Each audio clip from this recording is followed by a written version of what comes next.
Hi hello കൂട്ടുകാരെ, ഇന്ന് തുമ്പൂസിൻ്റെ tuition ക്ലാസ്സിൽ നിന്നൊരു സ്റ്റഡി ടൂർ ഉണ്ട് കേട്ടോ. അപ്പോൾ അവിടെ ഒരുങ്ങി നിൽപ്പുണ്ട്. അപ്പം നമുക്ക് കൊണ്ടുവിട്ട് തരാം. പൊട്ടൊക്കെ കറക്റ്റാ, നേരെ നോക്ക്, ചിരിച്ച്.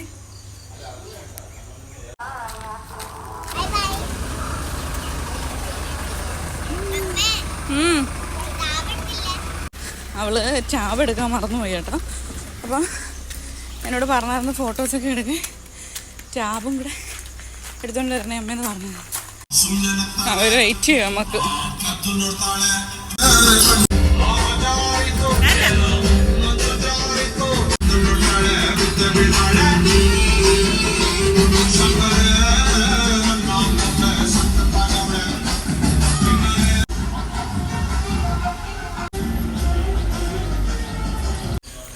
അപ്പം ശരി കൂട്ടുകാരെ, തുമ്പൂസ് പോയിട്ട് വരട്ടെ.